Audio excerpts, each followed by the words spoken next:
Hello, welcome to True Hoop with me, Jarod Hector, and back for a second episode in a row, Henry Abbott. How are you, sir? Can't get enough, Jarod. Let's do this. All right, Henry. I joked on last Thursday. I was like, well, what are we going to talk about on Monday? All-Star? Are we going to watch that? I was like, let's talk about European football, which we did this morning on our call. So that's fine. I got my European football talk. I dialed in a little late. Dave is out of town. And the fact is, it's 100% lock. Travis and Jarod are talking about Zidane and Maradona. It's there's no other way it was going to go. Pretty much. Yeah. What can I say? We like footy ball. It's fun. It's good sport. Yeah, there's no shame in it. Yeah, no shame. But the All-Star was this weekend, Henry, and it is, I put in our document, the crown jewel in quotes of the NBA's and it is because when they sell their broadcast rights package to their various partners, Turner and ESPN and ABC, this weekend is a huge part of it, right? Because of, in theory, the ratings and eyeballs it draws. Now, we know from data that is publicly put out there, not that great. Ratings aren't fantastic. And that spawns a litany of pieces, mainly by our brethren in media, about this game is terrible. We have to fix it. Blah, blah, blah. It's like, guys, all this hand wringing, I don't know what you want to do. Bottom line is, this weekend isn't going anywhere, but we do need to have some tweaks to it. And I think, as True Hoop, we should probably have an elevated discussion about this. Thank you. Elevated discussion is what we would like to do. Yeah, that's the goal. Yeah, I think it's mostly only a big deal because of the schedule, right? The Super Bowl was last weekend. This is the moment that the NBA was inviting the casual fans who make this a successful business. They're inviting to pivot to basketball, right? So you want to put a big showy, you want to bang the drums and have the whole symphony play, whatever, and so that the world feels permission to pivot to this sport. And at that particular thing, it's just not a great TV product, right? It's just a lot of years I just don't watch it at all. This year I just felt I don't know. I felt like for my job I should watch the dunk contest. What? It's a weird. I'm a 49-year-old man alone in his living room on Saturday night, watching Mac McClung pulls Shaq out of the audience. The worst. It's literally. I am the father of a theater student, right? And yes. I've seen a lot of theater. This was just, they didn't even fucking rehearse. No one knew their lines. I was oh my gosh, he's getting Shaquille O'Neal. It's nobody's surprised. There's not a child on planet Earth who thinks that was spontaneous, right? Sometimes you can see the stage manager, the person who's wearing the headset, literally on camera, be no, you go here, you go there. It's just very poor theater. Yeah. This is what we're doing. This is the did you see what Mahomes did last weekend? This is our answer to that is I agree. Yeah. First of all, you summed that all up so well because you're what child is actually getting shaded with, and then you did the raspberry. That's what children would do. That's what they would say. This is the stupidest thing I've ever seen in my life. I have a million options to watch on the screen. You want me to tune into this thing? Yeah. No chance. And Henry, that's part of the problem too, right? So, born in 78, that's when I was born. So the All-Star game to me, 80s, 90s, I remember it. It was my chance to see the star players who I didn't see all the time on the NBC, triple header and all that, right? Point. Yeah. So sans Michael Jordan, all the people who were regulars, Patrick Ewing, all that. Oh, all the Utah guys. Oh, these guys at Golden State seem kind of fun. But because there was no league pass back then. None of that. If you wanted to watch those guys in the 90s, you saw a Sports Center clip or highlight. So that's what was so great about it for me. But even that's gone now because if a kid wants to go see what Victor Wembanyama's doing, I don't need to wait for this. I can just pull it up on my phone and watch whatever I'm doing on YouTube or on House of Highlights or whatever. That is a great point. And I think also when I was a kid, I was oh, well, this is just a chance to see the best of the best, right? That's right there on the name, right? All-Star game. But I think it's increasingly, and so, and I was kind of a sucker, I guess, right? That's and I don't really like that feeling of people will go for this, right? This is I don't know, this is when you start looking at the ingredients of a Twinkie and you're are the people who sell us this, are they our friends? The fact that it can last on the shelf for 20 years should tell you everything you need to know. Nope, they are not your friends. They discontinued that sucker, didn't they? You know what I mean? That's the lesson right there. And actually, part of me was okay, I have been covering this league for pretty much my entire adult life, and every year on this day we do this, right? We're this is wrong, this would be better.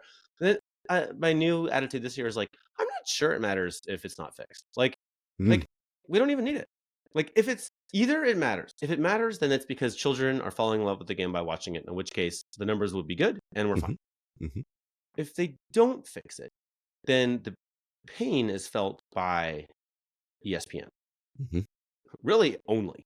Like, Yeah. Yeah. arguably the league for not having its marketing reach, but like Or Turner, who has it? TNT. Yeah. Yeah. sorry, yeah, it's ESPN Yeah. most of my like, Mhm. but yeah, Turner. So no, I'm sorry. ESPN has the celebrity game, Jarod. I don't know if you know that. Oh, so yes, Friday game. Yeah. Yep, they got that. Yeah, they get that good one. It's Yeah. hard to say which one's bigger. Yeah. And that Um. celebrity game might have been more Sorry. fun. I don't know. Yeah, Turner, as you point out. So Turner. So really, it's ultimately like, okay, well, this will be a hit in the pocketbook of a giant corporation, or it won't be. So like, I'm not like dying over here over how Right. that plays out, right? It's like, Yeah. they're going to sort of, to me, sort of foolishly wear out, Mhm. like exhaust the best players in the world who are already exhausted before the weekend starts. Yes. That's too bad. I'm really sorry. Like I wish that we could have Giannis fresher next week. I really do. No, I wish he'd been in the Bahamas this week. I really do. Like, listen, I'm with you because first of all, part of it too is right. Everyone assumes, oh yeah, also, and the players say it. It's just it's common parlance. It's like when something becomes accepted in language, and that's not what the word actually means, but we just say it and it is. Everyone goes, oh yeah, can't wait to start the second half of the season. I'm like, no, dudes, you got 27 games left. Ain't no second half of the season. You've already yeah. played 2/3. Like you guys are pretty wiped at this point. I agree with you. A week off in Hawaii, wherever. Don't even touch a ball. Just go enjoy yourself for a little while. That's what these guys needed. I joked on the call this morning. Yeah, Giannis was freshest October 15th. That's when we should have had this game. You can see it in the data. Like that's when he's running fastest, jumping highest, like for sure. And there's a little part of this. Like I think the reputation, as I gather it, is that the players are just partying, and that might be happening. There might be some Sure. drinking and some Sure. carrying on late at night. But I think that was undeniably true in like 2001. Yeah. Like the league at that time. Yeah. Like I'm telling you, it was A people little were bit more crawling in Wild at 4 West. a.m. These players now, like I mean, Thorpe will tell you he had a bunch of players who literally wouldn't have touched a single drink all season. Yeah. Right. Yeah. Or some who'd have like their rule with like a one glass of wine or whatever. Mm-hmm. But and not night before a game day, right? So I think that there's another factor to this, which is I'll just describe. I think the first time I went to an All-Star game was 2000. Could that be right? It was in Golden State, Okay. and we were making I was working for a magazine and we were arranging a photo shoot. I'm pretty sure that we were trying to get you try to arrange like Kevin Garnett, Tim Duncan on the cover together. This is the weekend that you do it. Mhm. And it's usually Friday. So like Friday, the players are going through all these little stations. The NBA has charged a fortune to all these media outlets to like be part of this circuit. And they're going to bring you the all-star of your choice for your 15-minute increment for a radio interview, or they're going to be whatever. They're going to do this whole car wash thing. Which meant that I'm pretty clearly remember the Golden State Warriors PR guy, who's still the Golden State Warriors PR guy, like standing by him as he's holding, I don't even remember which star he had there. It might be like Jason Richardson or something, who's having his photograph taken. And I can see that All-Star's scheduled for the day as dictated by the NBA, right? This is NBA time. It's literally like sun up to sundown. Like this dude is just traipsing from one thing to the next. And it's just, I mean, I'm exhausted looking at it, right? It's like going to business conference. None of this is exercising. None of this is lifting weights. None of this is getting stronger. None of this is resting, ice bath, or getting some sunshine. It's all just hotel suite after hotel suite after hotel suite. And like, I would want to just go to bed at 5 p.m. that day, without any sport. So like to me, the league has a lot of leverage to make players do that. And they're using that leverage to exhaust them. And then on Sunday night, the players look exhausted. And it's like, that's an issue. I'm sorry you beat him up, like, sorry you got him here all spent. Shout out to Warriors head of PR, Raymond Ritter, who, yes, as Henry mentioned, has been doing that job for quite a long time. One of the best in the biz. No, you're right, Henry. And so the league makes them do all those things. And then on top of that, they have their things they have to do with either their foundation, if they've got to deal with Nike, Adidas, whatever, that activation. And so you and play their a game. agency has a brunch, and then there's like a tech summit, and there's the Players Association has a party. Like, you got to go, and you cannot be a superstar in this business while skipping all those things. You got to represent. You got to show up. You got to go shake the hand of the chairman of the watch company that might be giving you a deal, right? You got to go like, this is your chance to hobnob. When Karl Malone skipped it, right? He was like, I'm not going to do it. I'm not going to do All-Star. and NBA came down super hard. I forget what the punch was, but it was mega hard. Mhm. So he did fly in, and then I had a friend who was at like there's a very exclusive NBA official sponsors. You know about the NBA officials, right? This is Yeah. like at that time, it was only 12, I think. They would allow like one beer sponsor and Yeah. one sporting goods sponsor. Mhm. The NBA officials have like a very swanky thing. And they were like, Karl Malone at that thing is like the most charming person in the world.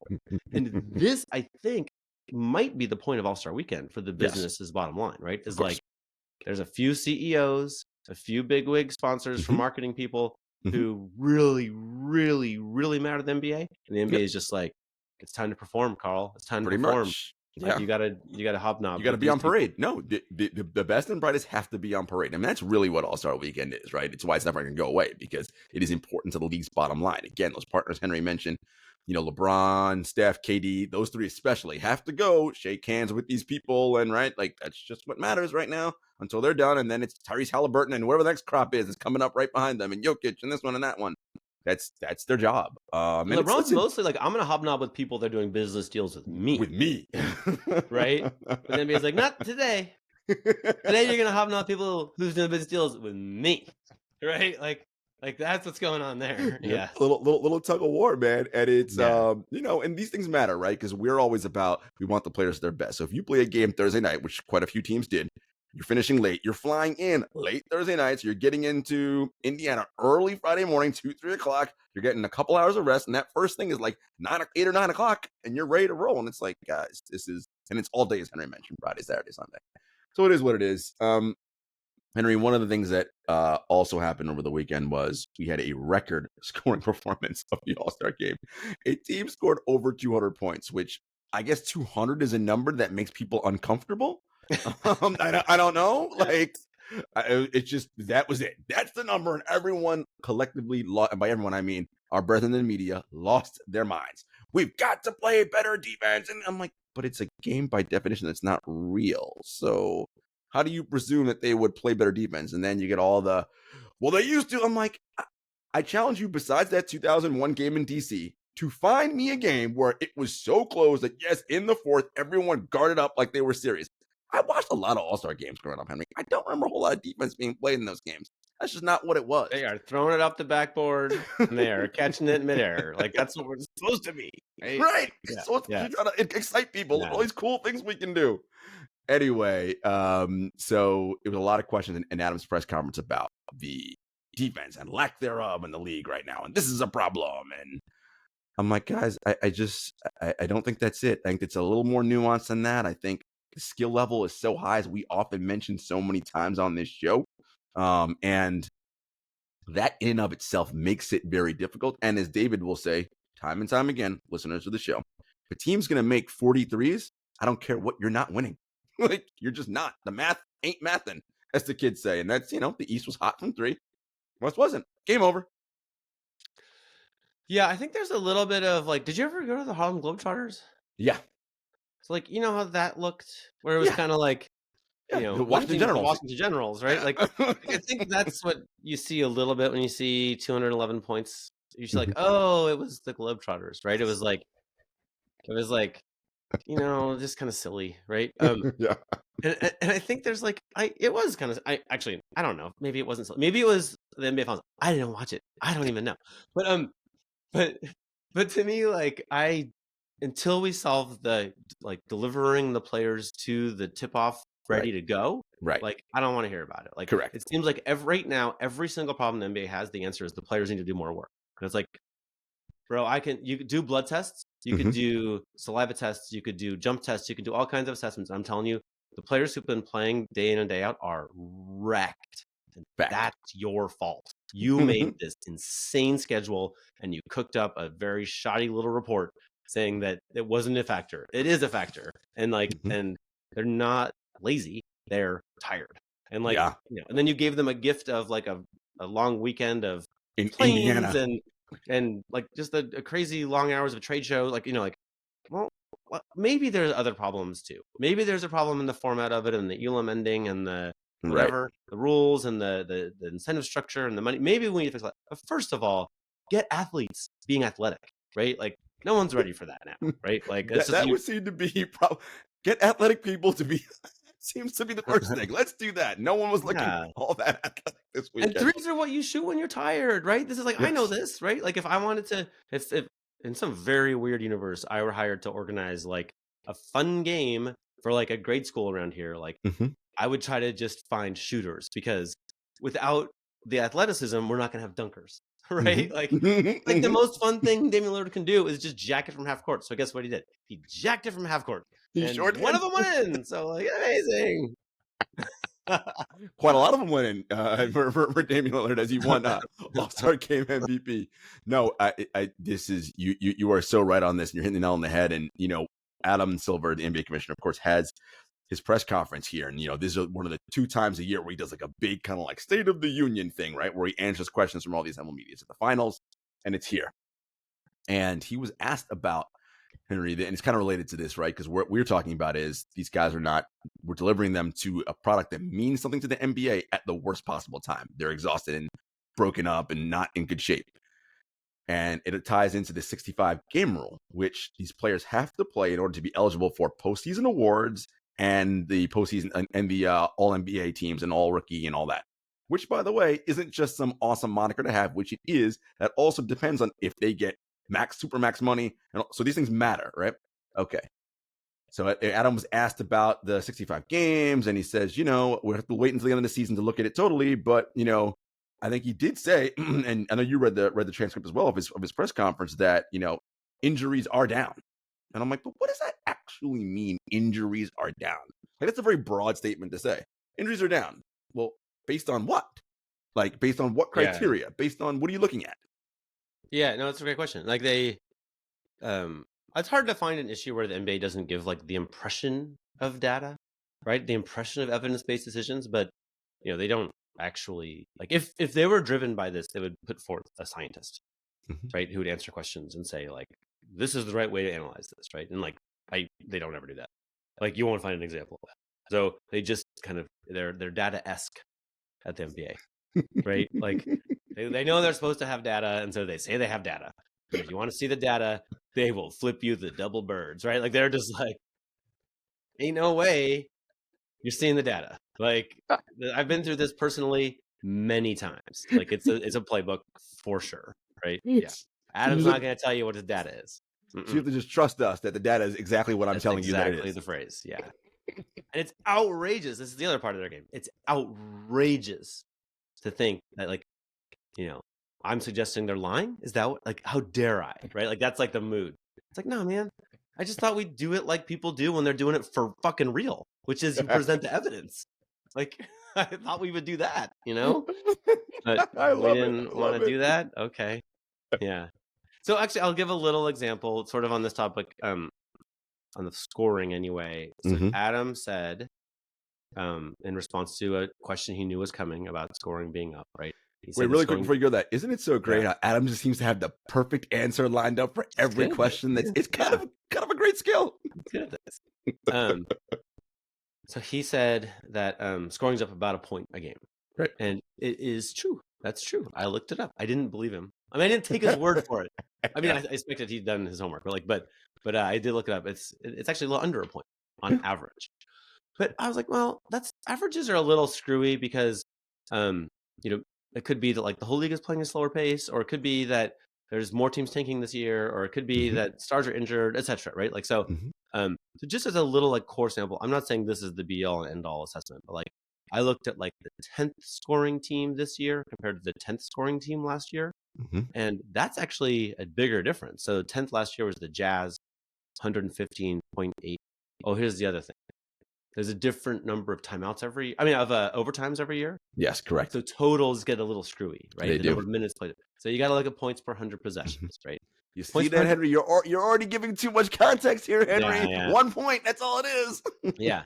So if you look a little, like the 10th team last year was the Jazz, 115.8 points per 100 possessions. This year it's the Clippers, 118.3. 2.5 points up in 1 year. If we had a graph of all-time NBA scoring, like that's a spike for sure. Yep. And if you look at like, why the 10th team? Because it's like that's a competitive team. That's sort of the tanking, but it's not like.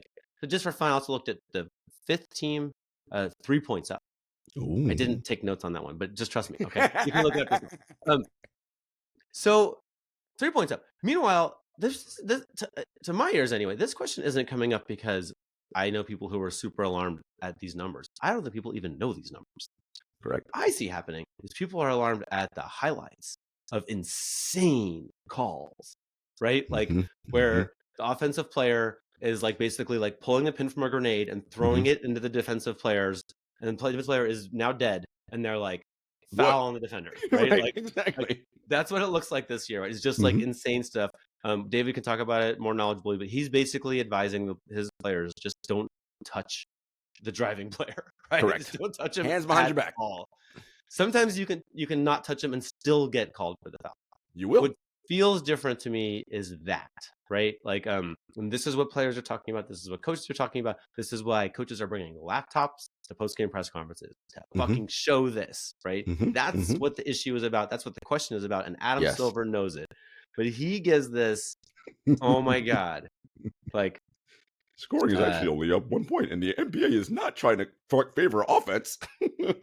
well, he never said the word referee in this answer, not one time. And then he said, Um, I know there's some coaches who feel that we've hampered in some ways defensive players' ability to play defense, at least the way it used to be played in this league. In part, that's been very intentional. There was a period of time in this league when people thought the game had become too physical. It would take away some of the aesthetic beauty of the game. I was one of those people that felt that way in the 90s. Okay, I've been covering this league that entire time. That was a great thing. That was more than 20 years ago. Mhm, They changed the rules mhm. and it was a great success, right? This is when the Knicks were uglying up the game, and it was literally like they call it like the Dick Harder rule behind the scene because Mhm. they like just had this way of just grabbing everybody, and they got rid of that, and that was great. That has absolutely nothing to do with what people are talking about today. It's a Correct. giant misdirection, smoke bomb, ridiculous. Like what are you talking about, Adam? You guys changed the rules 20 years ago in a way that has been well understood, well legislated, Yeah, and the correct. people who love those new rules are outraged at you right now because of the new rules, which are no one can touch anybody when they're playing D, right? Like that's what Correct. Steve Kerr's mad about, right? It's not Yeah. this shit from 2001. What the fuck that was? Sorry, I'm No, cursing a lot today. no, listen, It's I All love Star. it. We're on a roll here. No, no, no, no, no. We're on a roll. It is, look, it is true. We all know it. Studies show it. The amount of skill present in the NBA today in 2024 by far greater than any period in the history of this game. I don't want to hear about Pistol Pete and none of that. No, no, no, no, no. Yeah. Nobody but played back then is as athletic as the 15th player on a roster today. It's just that's how evolution in science works, okay? All right. So we got a bunch of skilled people everywhere. All 5 people can shoot past. It's like, holy hell.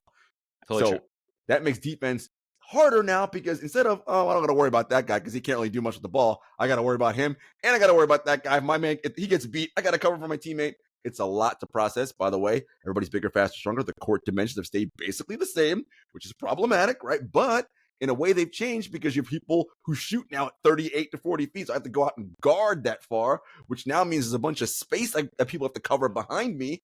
It's a lot of torque and wear and tear on the body. And that point about the hands. You're right. Hand checking was legislated out a million years ago. Like that, it isn't about that. The play I'm going to reference happened Indiana versus Boston. Andrew Nemhart, a very good young defender, second year in the league, strong in the chest. Jaylen Brown's trying to get by him. I've watched that play on slow mo a million times. He cannot get through Andrew's chest. He's just standing, hands are way out here. And Jaylen is like, fuck it, I can't get past this guy. So he goes up for the shot, loses the ball because of Andrew's big, strong chest. Guess what happened? Foul Andrew Nemhart. And Andrew's like, Yeah. wait. I'm not touching him. I'm just standing here and he can't move me. Yeah, well, it's a foul on you. Well, that's what I think a part of what a lot of people are complaining about.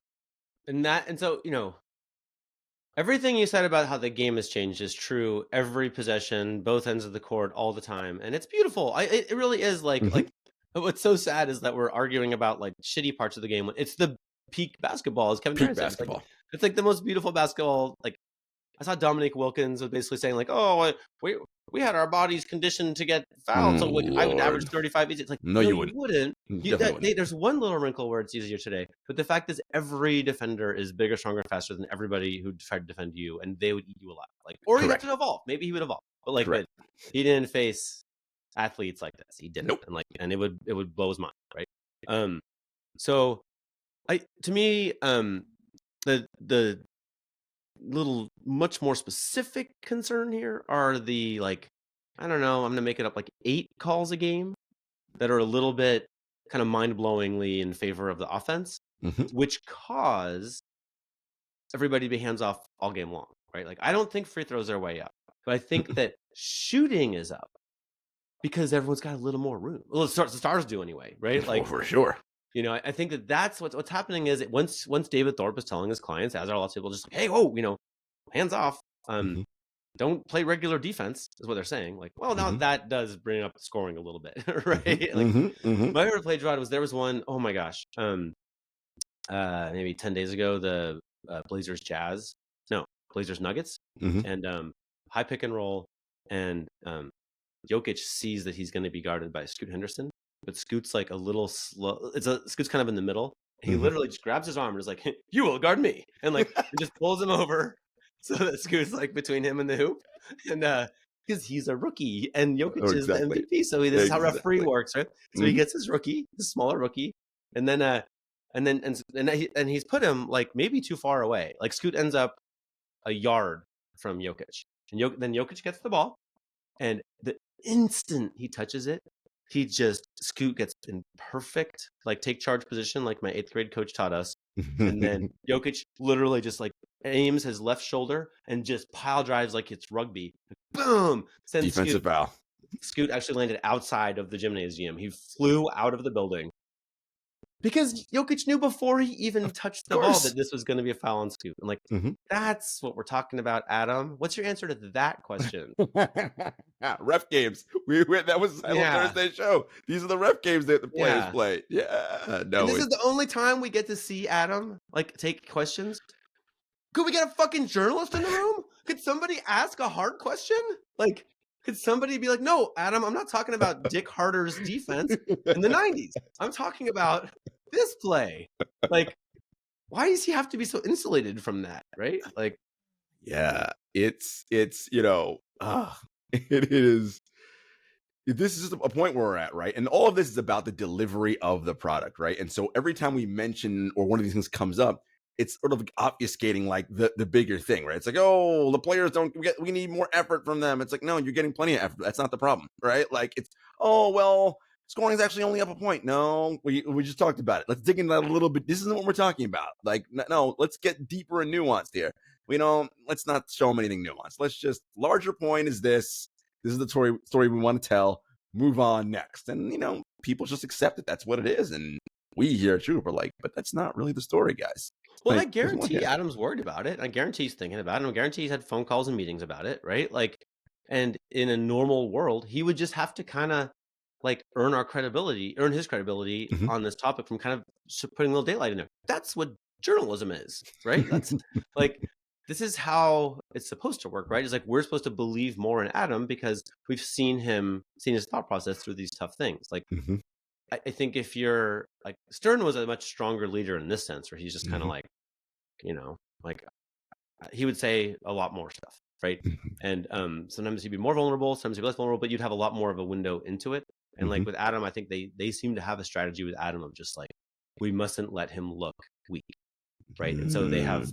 you know, it's a little harder for journalists like me to get in that press conference now. You know what I mean? Like like David didn't mind. David was happy. He loved these hard questions, right? Like he Yeah. loved to Yeah. fight, right? Yeah. Like that is So not the move. it's we talk about personality types, right? So David clearly, no one would say this about, it was not a shrinking violet, right? Like personal confrontation was not a problem for him. Total You might bully. even argue he quite liked personal confrontation. No question he did. Yeah. Yeah. No question. It was And sport. with Adam, Yeah. we're like, maybe not. He seems more of a let's get consensus and everybody agrees and kumbaya. And it's like, well, I think you need both, right? To be an effective leader, I think.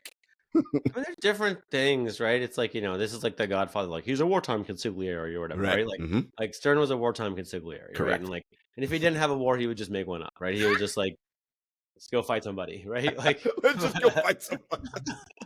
Adam is not a wartime consigliere, at least not in Yeah. public. Who God knows what he's like behind the scene. That's the Okay. scariest part of the whole deal. Is like I don't like we just don't know what's happening that matters in the NBA. Like if Mark Cuban's was livid with Stern, they fought in public, Yes. right? Someone's livid with Mm-hmm. Silver now. Well, I'll never know. I'm sure it It's true. happens every day. It's all just we're not really covering what matters with the NBA. Like we just talk about kind of drivelly, like, oh, Transactions Mac and McClung. It's like this is not the heart of the matter. You know what I mean? like, he's not I even love in it. the NBA. We're arguing about a player not even in the NBA. I love it. Oh man, this is too good. All right, guys, we'll be back after this short commercial break. This is too good, Henry. This is we're arguing. You're right though. Like, what does it matter if Matt McClung can dunk contest or Jacob Toppin? Who cares? That's irrelevant. Well, um, sprinkling nothing on top of nothing.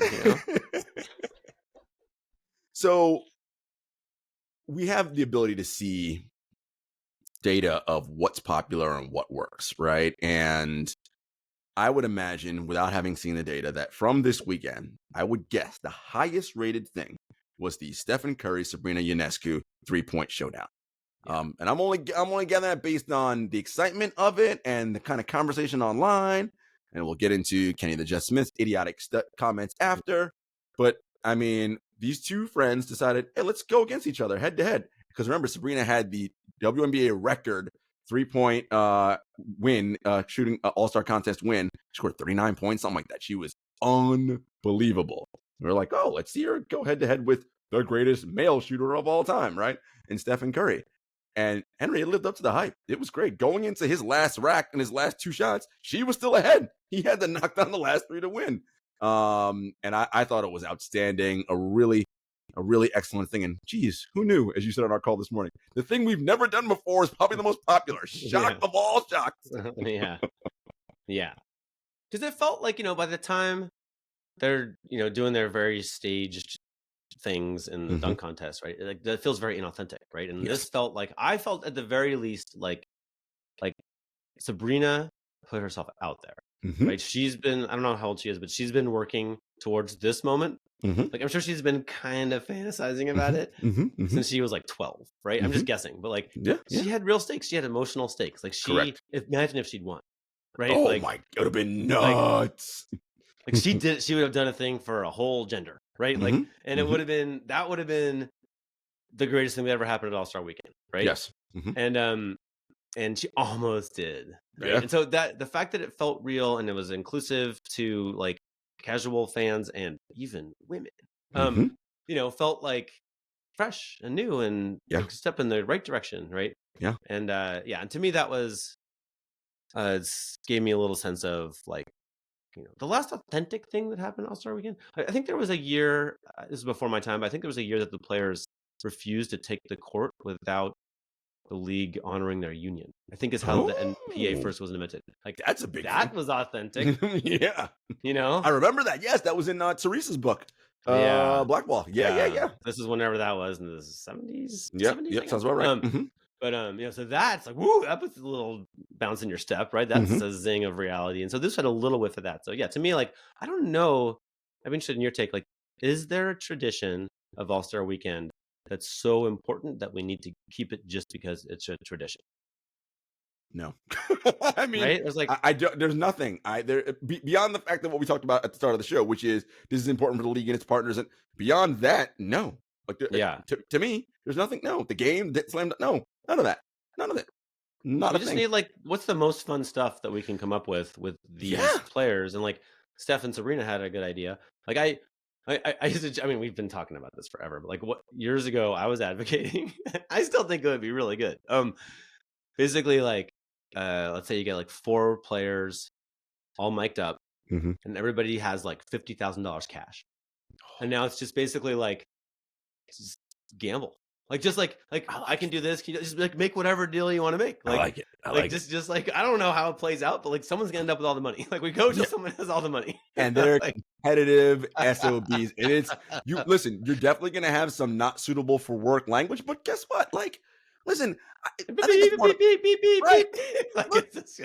I mean, come on. Are we really? I think part of it too for me, Henry, is like, why do we feel like? But what about the children? Like, do you really think kids don't hear way worse or can find way if they want to get a hold of it than somebody say, "Oh, f that mother"? Like, really? Are we gonna really like wring our hands over that? I did notice like the pandemic did a lot of bad things, but like there was kind of like cursing on TV just kind of slid in through the back doors. Like, Right, now right. it's okay. Like that was kind of weird. So anyway, I think it's fine now, Jarod. It's fine. Don't worry about it. It's Yeah. whatever. It's whatever. Listen, I love the 3-point shootout with those. I hope they do more stuff like that. Now, part of the problem again is where the players are delivered in terms of the season and how they are healthy. I love the idea of you get all the courts set up and you do a bunch of one-on-one tournaments. Again, the problem is these guys are beat to shreds at this point. So like we're taxing them because they're going to go hard one-on-one against each other Yeah. to advance. I know that for a fact. But they're going to risk injury, and that's also part of the thing too, right? Which is a large reason I think why you don't see what people want to see.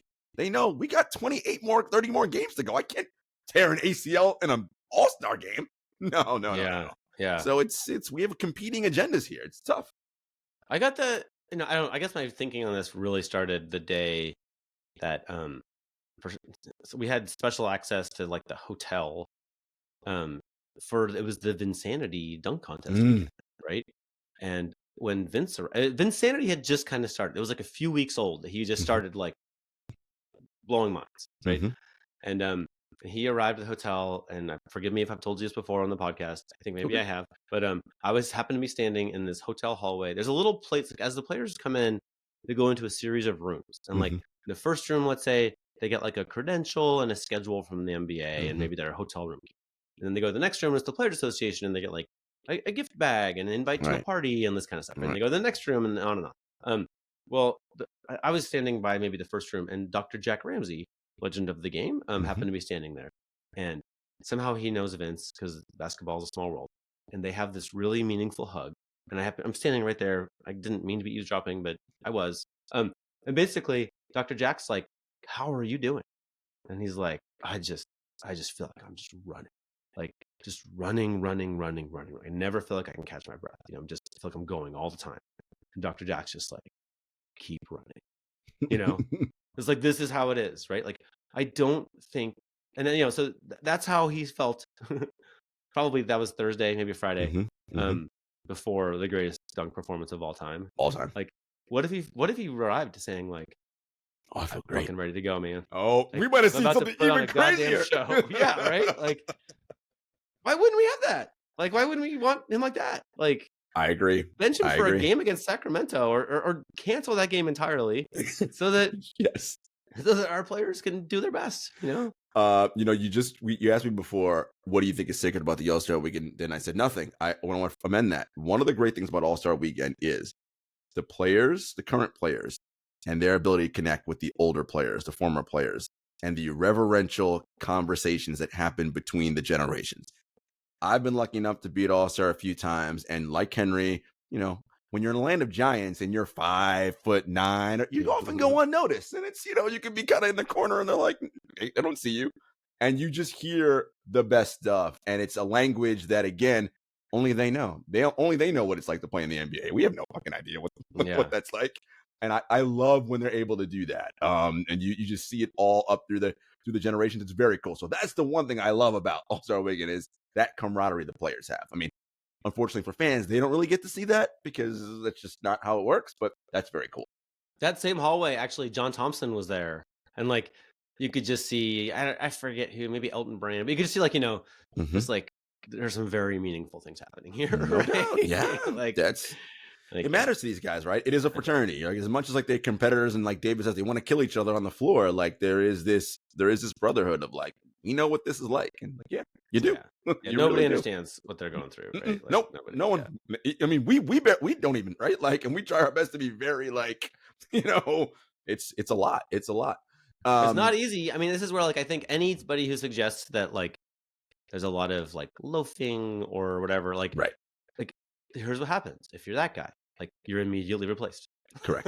Right? Like, because we don't have to argue about the fact that there are roughly 1 billion people on the planet playing basketball, and they all want your job. So like, there's just at this bleeding edge here, you just don't get people who are like just smoking pot and reading the newspaper, and like, don't give a shit and not know. No, and that's the thing, right? So a lot of the conversations you hear about, well, we gotta it's nothing to do with this. It's not about getting the players to try or care. No, they care probably too much, right? That's not the problem. Trust me when we tell you that ain't it. They're not binging Netflix. They're not. No, definitely not. Yeah. You had an interesting analogy, which I love. One of the things you do is just tell analogies about sport. Duncan, your son, is watching The Last Dance. This is for the Right first now, time. as we speak. Yeah. Okay. Speaking of binging Netflix, yeah, that's my kid. Yeah. And you thought it was an interesting way to think about the All-Star game and what was happening in The Last Dance. Yeah, let me see if I can stick this. Okay, so he's sick, actually, poor kid. So I took him a little, like maybe hot honey lemon or something, Mhm. drop it off. And it happens to be a moment. It's a tense moment. I think it's the beginning of the second episode. Scottie Pippen is getting his ring, but he's in street clothes because he's holding out, right? Mhm. Mhm. Maybe he's injured and holding out, I think is the deal. Mhm.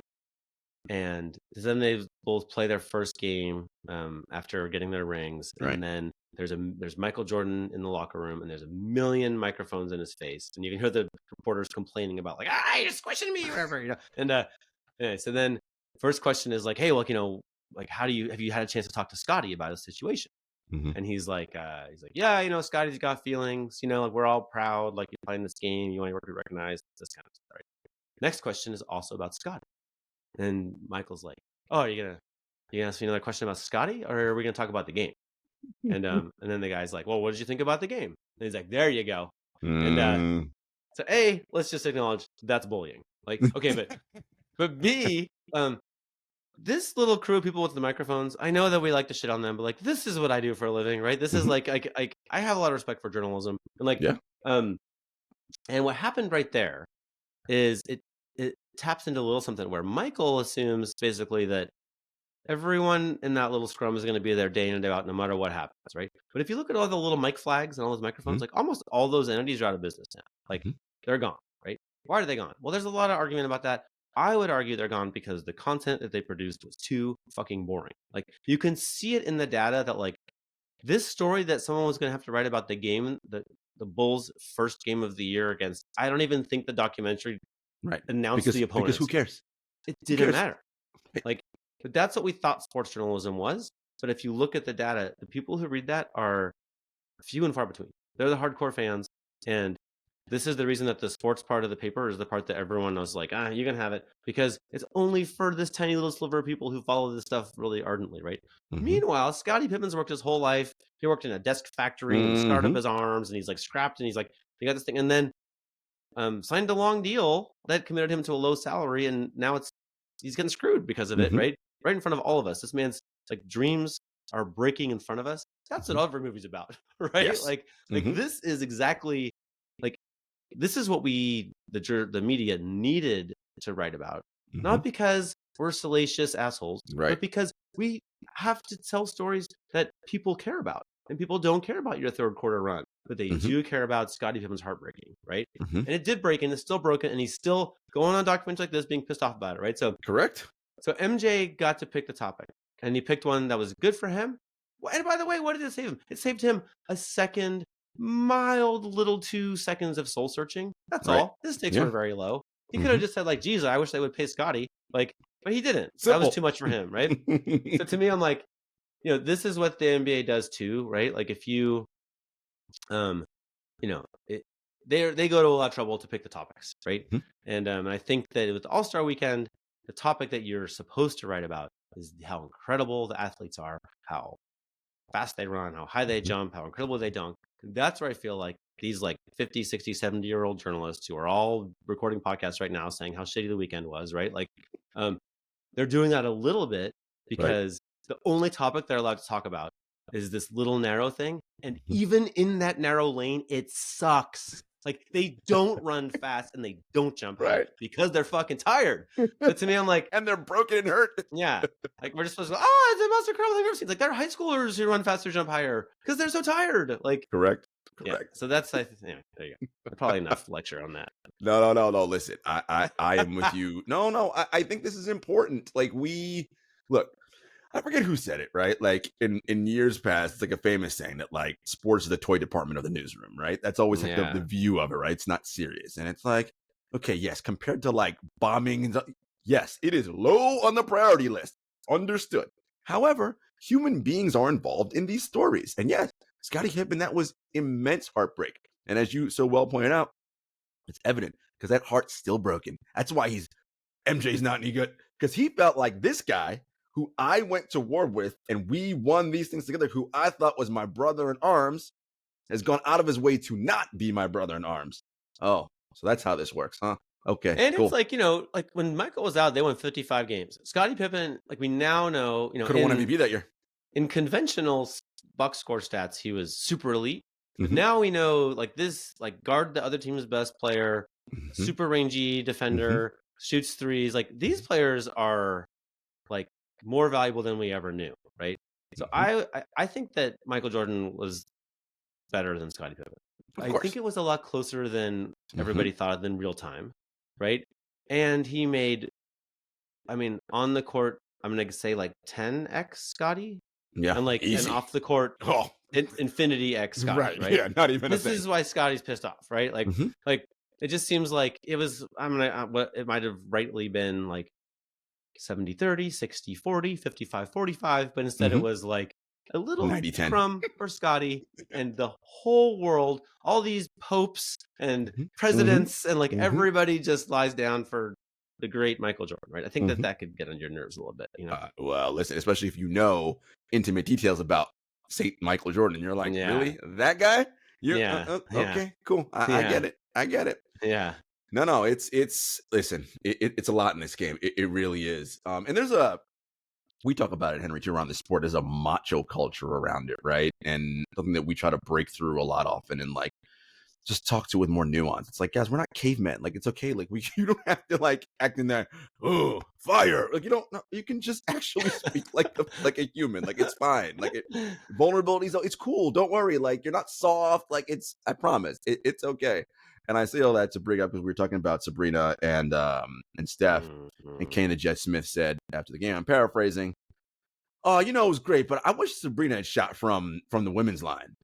And I'm just like, first of all, and Andrew Marchand detailed this on The Athletic, like, talk about like just not understanding the moment. And this goes back to partly what you talked about, Henry, in terms of you love journalism, and this is a profession and things that people work their lives toward. Someone who, and say whatever you want about Bob Costas or Ernie Johnson or people like that, but they are schooled in journalism and would recognize the moment, and likely would not have made the statement, right? Because they would let it hang in the air and breathe, because there's aspects you do for television. But Kenny, as well, I used to play basketball and whatever. If she shot from, I wish she would have shot from the women's line. Why, Kenny? She was leading with Steph with 2 shots in on his last rack, and her score would have won the men's competition.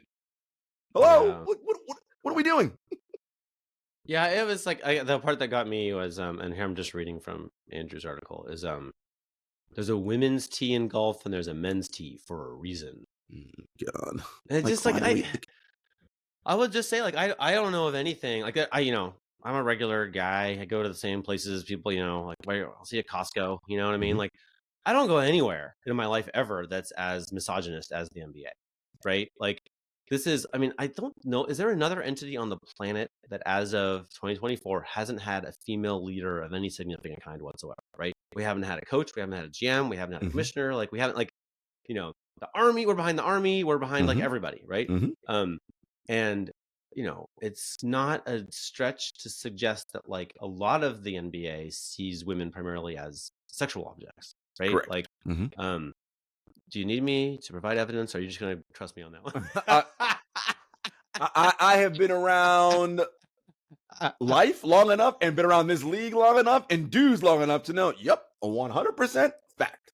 Yeah, so this is kind of like that arena when Sabrina is standing on that court, like the lower bowl of that arena is like has a fair number of prostitutes, and it has has men who will have a different woman tomorrow. Right? Like, correct. It just kind of like, and some of them are NBA billionaires, right? Yeah. Like this is a profoundly, it's the most profoundly misogynistic place I know. It doesn't mean that there aren't strong women around. It doesn't mean that everyone's misogynist. It just means like it's a place where you can't get very far from insisting people respect women, right? Like, and so there's stories of practically, well, don't get me started. Okay, so but to me, like, it's not surprising that like a retired player given a mic and a lot of latitude to just say whatever would end up saying something like this. It could have been 10 times worse. I'm kind of surprised it wasn't, to be honest.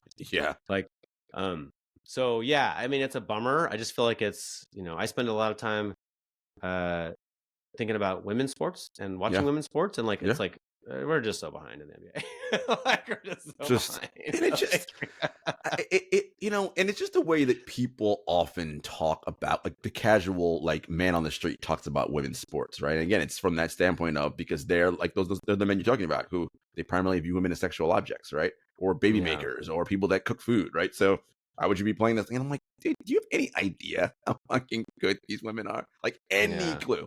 Like, any clue at all? Like, they're yeah. so good, so good. That's why we needed Sabrina to win. Yeah, yeah. No, we did. Oh, and it's funny because you kind of saw Steph, like, when she went, he was kind of like excited, but also like, shit, she's kind of on a run here. I got like, because when the person goes first and sets the bar, that's gonna be in your head. Now, yes, Steph is elite, all that, but he's not immune to pressure. Like, he's like everyone else. Yeah, everybody And if has he off days. Yeah, right, and if he misses three in a row, and he sure had an off day on Sunday, missing a ton of threes in that game. Right, so yeah. like, it's just you know that's just how this works. I find it all interesting and fascinating. I do wonder in that setup, because it's Kenny who said it. What if Barkley had said it? I wonder where that, Mm, because he occupies such an interesting and unique space in sports culture and in popular culture and media. He almost has the most latitude to say whatever he wants. I mean, this is a man who famously refers to San Antonio women as big women, and it's everyone yeah. laughs, and it's like, okay, it's cool. It matters more if he says it, I guess. But like, Mm-hmm. he also is more. He just like trips more. You know what I mean? Yeah. Like, It's a good way to say it. Good way to say it. He just trips more. Yeah. Yeah. like, Mhm. I just tripped. So, like, and I guess we should a little bit shout out to Reggie Miller, right? Reggie Miller pushed Yes. back a little bit. I Hmm. forget. Actually, no. It says he said, according to you, you want her to be playing with dolls. That was Nice, pretty Reggie. amazing. Nice, Yeah, Reggie. I like it. Good one. that's Good one. somebody Good with an on you. older sister. That's Well, who used to routinely kick his ass in ball, totally. right? Like, Reggie tells the best story. Was like, I think he had his his career high in high school in a game where he scored like, I don't know, like 40 something points, and like Charles, and then wait, why aren't you guys like, because your sister scored like 100? He's like, what? Like, like, hey, she's just better than you. Sorry. What do you want? Sorry, I scored 100. Sorry, scored 100. Sorry, Reg. In your 43-point game. Sorry. Still love you, little bro. Yeah. A couple other things from Adam's press conference. He talked about the G League Ignite, and I wrote a story about this league when it was coming out a few years ago for True Hoop, and I remember it was all very mysterious. I remember Brandon Greer, who I talked to for the stories and Asian, is like, it's just no one knew anything about it, and it just came out of nowhere. And David can talk far more intelligently about this, but he will often tell us that the NBA does not have a monopoly on player development. And we see that, right? That team doesn't. They play a ton of games. They don't win a lot. Um, Well, Josh who were Green the played. alumni? Yeah, it's Sharif Jalen Green, Abdul-Rahim. Players who played. Josh Green, Scoot. Scoot. God, who else played in that Oh, league? there's another one who's a pretty big name. Yeah. Who else played Okay, in that sorry. league? That was a pop quiz. That's not my. I I know, supposed to do no that. pop quizzes on the show, Yeah. but point is that they play a Leonard ton of Hamilton. games. Oh, there you go. They Yeah. play a ton of games. But are they actually getting better at basketball? But that was how it was sold, right? Sharif told me, like, who's better at understanding the NBA than people who play in the NBA? I go, I don't know if that's exactly right. Like, I mean, David didn't play in the NBA, and he has lots of success coaching NBA players. I don't think that needs to be a prerequisite. And anyway, with college NIL deals that now exist, the G League Ignite system might be shuttering, because part of the reason, the big draw was, well, I can go right to the pros, right? A pro system, an academy like system, and I don't have to worry about this college academic stuff, and I can get paid. Well, you can get paid at college now with an NIL deal, and I mean, maybe NCAA. I would say there definitely are programs that are better at developing players than G League Ignite, for sure. That's factual. Maybe players start doing that. So I think Adam saying we're not sure what the future of that program holds, I thought was pretty interesting. Yeah, it was definitely interesting, and like I mean, it sucks, right? It's the problem. Like, this year's team is 2-18, I think. Mm-hmm. And like David could come on this podcast on Thursday and list like 50 people who are amazing at player development. I'm sure he would say the words Ryan Pannone a lot, right? Yes.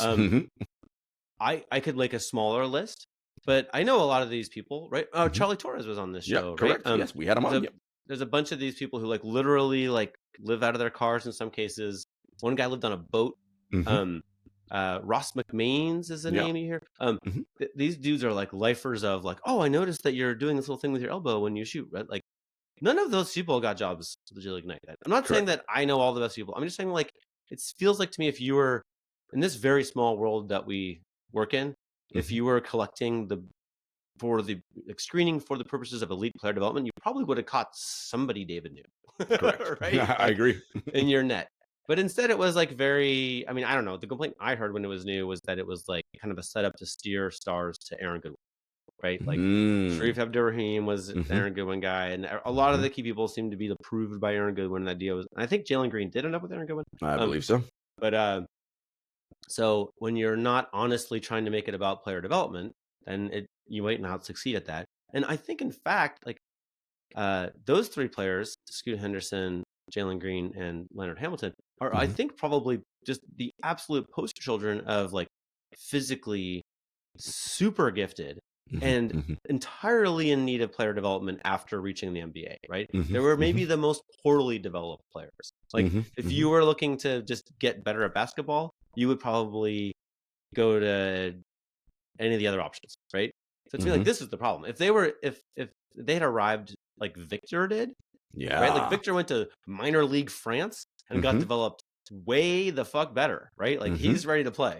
Chet Holmgren spent a year like watching from the sidelines and developed better. He's really good, right? Like this is not the best system. Like it's just not. It just didn't go well. If it went well, they wouldn't be talking about canceling it, right? They just aren't good at it. That's all. Like sorry guys, we gave you a bunch of money. You didn't turn it into making players better.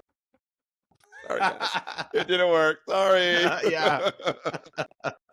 So no, it's this thing though, right? Where the assumption being that it's like we talked about with Kenny, right? Oh, put an ex-player on the mic, do that. It's like, but there are people who actually work their lives to be good because this is a different skill set, right? Playing in the NBA is a very different skill than coaching in the NBA, than teaching in the NBA, than GMing in the right.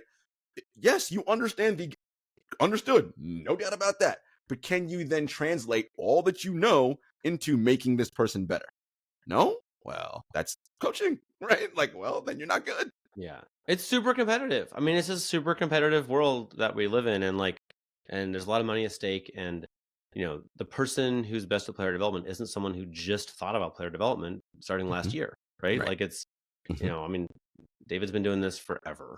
Right. And he has so many, you know, he had a client recently start missing free throws a little bit, and he like was like tearing his hair out because he was watching all this video trying to figure out like what it was. And then like a little light bulb went off and he was like, it's this, and then he fixed it.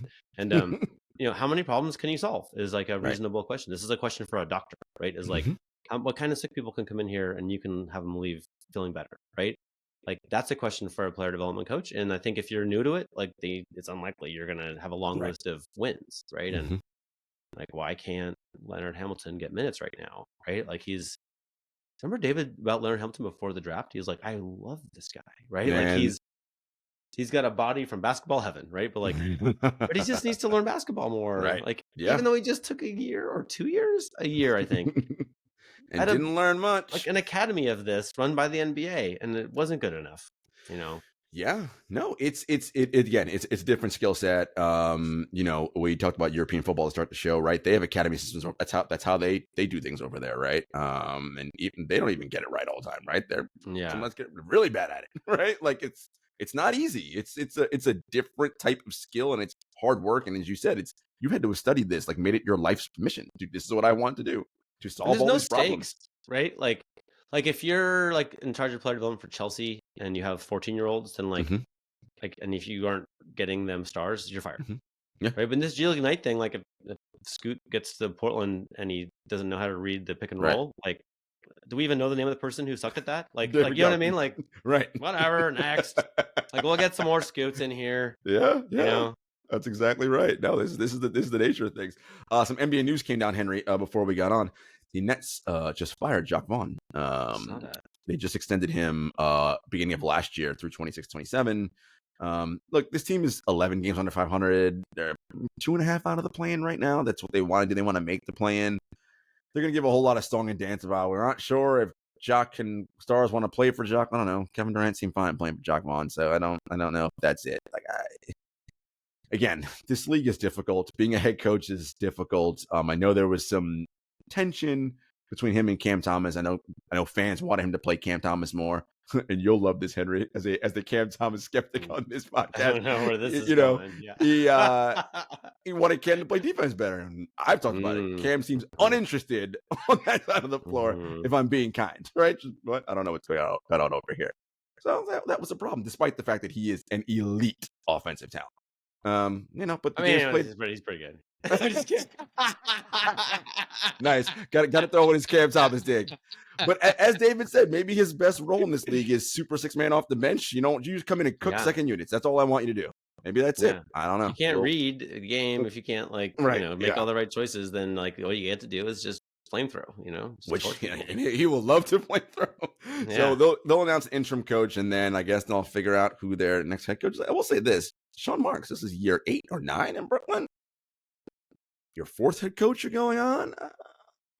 Questions, right? What's the plan here, Sean? What are we doing? People love him. And he's blatantly super smart. But and he comes from the Spurs organization, the Spurs Halo effect too. Spurs Halo effect. They're in this thing now though, right? Where they're like big expectations, pretty big budget, and mediocre results. Like that's one of the scariest because there might not be a smoking gun. There might not be a broken thing. It might just be that you're just not that good, right? Like that could be it. I know. And then what do you do, right? If this is your whole life and you built, and it just turns out, okay, I'm like, because then it's like, well, now what do I do, right? You have to pivot, and it's like, well, to what? I mean, I do. It seems like the Mikal Bridges untouchable thing is like, well, why? Yeah. Why you got to hang on to this guy's prime? Agreed. To not miss the playoffs. You know what I mean? Correct. Yeah, correct. That's what I'm saying. I'm like, Bridges is good, but I didn't understand the moves at all. Unless, hey, he might have a smoking gun for all we know, and this summer Donovan Mitchell's coming, and then things are great. Maybe. I don't know, but it'd be fun. To me, it's weird. It'd be fun if Brooklyn had an incredible team. Like for Brooklyn, for the borough of Brooklyn, it'd be fun. Yes, it's nice. They can battle with the Knicks again. Listen, when Durant and Kyrie and James were here and they were kicking the Knicks' ass, and that was fun because Knicks fans were pissed. It was great. You had a nice little thing going on. They should humiliate James Dolan out of the league. Then that would be like a win-win. The Knicks fans get what they want. It'd be beautiful. Yeah. Oh man, I love it. All right, folks. Thank you for joining us today. That was a good discussion. I wanted to really talk about All-Star and and just also the larger. This is the league, right? And the things that actually matter. Don't get confused by the stuff they're actually telling you. Look a little deeper. Or as Henry likes to say, and I do appreciate this about you, look, if you just want to tune out for 2.5 hours and watch ball, then don't give a shit about anything we just said. Yeah. And you just spoon in. But if you're really going to be like, I'm doing this, well, maybe you want to start asking some questions. Thanks, Jarod. Sure. Yeah. All right, guys. Take care.